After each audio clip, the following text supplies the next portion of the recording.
নুরাকে ধরতে হবে ২৪ ঘণ্টার মধ্যে, হাসনাত আব্দুল্লাহ।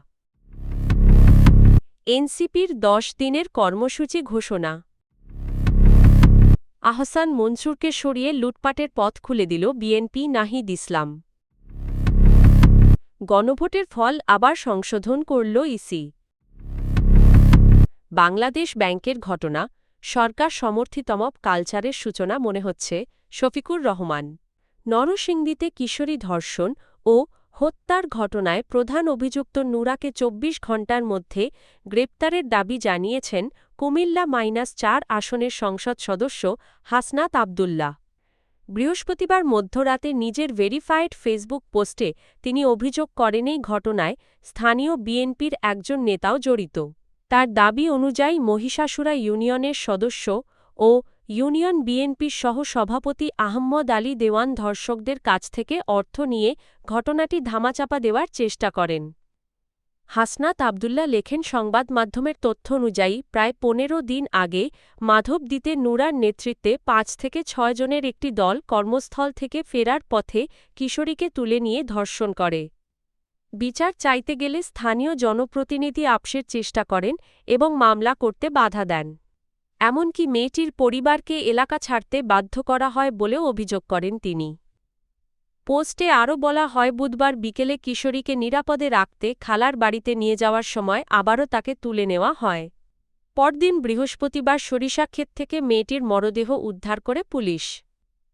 এ ঘটনায় পুলিশ ইতোমধ্যে আহম্মদ আলী দেওয়ানতার ছেলে ইমরান দেওয়ানসহ ৪ জনকে গ্রেপ্তার করেছে। তবে হাসনাত আব্দুল্লাহ বলেন, এটি যথেষ্ট নয়। তিনি মূল অভিযুক্ত নুরাকে দ্রুত গ্রেপ্তার এবং আহম্মদ আলী দেওয়ানের পেছনের শক্তির উৎস চিহ্নিত করে আইনের আওতায় আনার দাবি জানান। জাতীয় নাগরিক পার্টি এনসিপি প্রথম প্রতিষ্ঠা বার্ষিকী উপলক্ষে ১০ দিনব্যাপী কর্মসূচি ঘোষণা করেছে। একই সঙ্গে গণভোট বাস্তবায়নের দাবি পুনর্ব্যক্ত করে বিএনপিকে সতর্কবার্তা দিয়েছেন দলটির নেতারা। বৃহস্পতিবার ঢাকায় আয়োজিত প্রতিষ্ঠা বার্ষিকীর অনুষ্ঠানে এনসিপির জ্যেষ্ঠ যুগ্ম আহ্বায়ক সারোয়ার তুষার বলেন, গণভোট বাস্তবায়ন ছাড়া সরকারের সামনে আর কোনো বিকল্প নেই।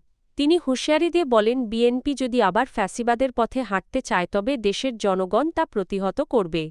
একই অনুষ্ঠানে এনসিপির আরেক জ্যেষ্ঠ যুগ্ম আহ্বায়ক আরিফুল ইসলাম আদিব বলেন, সংসদের প্রথম অধিবেশনেই রাষ্ট্রপতির অভিশংসনের প্রস্তাব উত্থাপনের বিষয়ে ১১ দলীয় জোট ইতিবাচক অবস্থানে রয়েছে।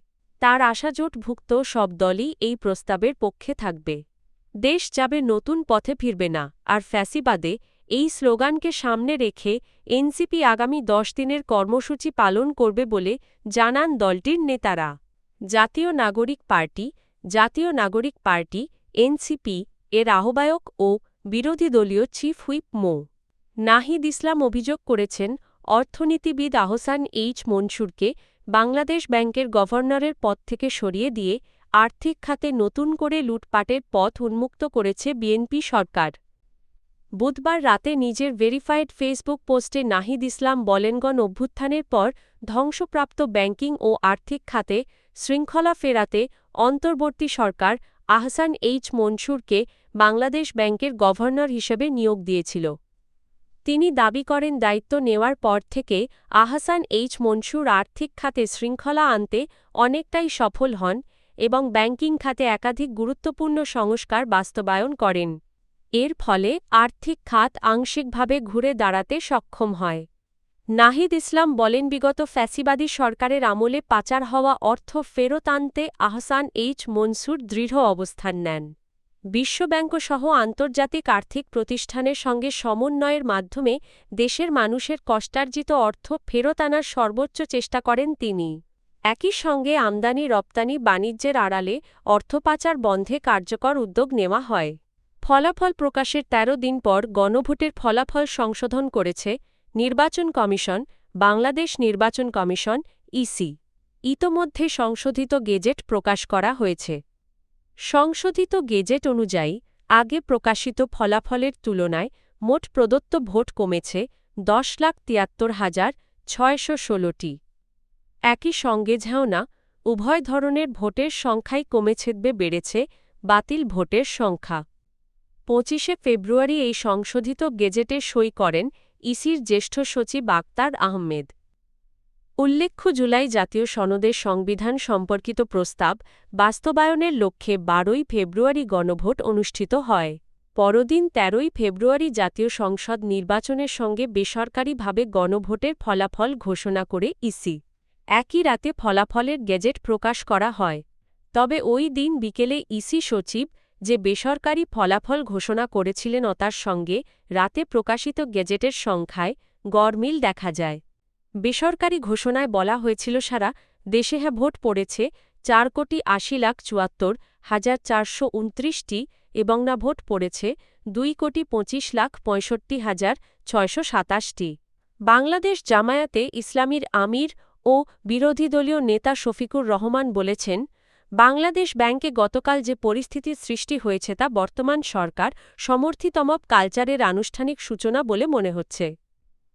তিনি একে দুর্ভাগ্যজনক ও সম্পূর্ণ অগ্রহণযোগ্য বলে মন্তব্য করেছেন।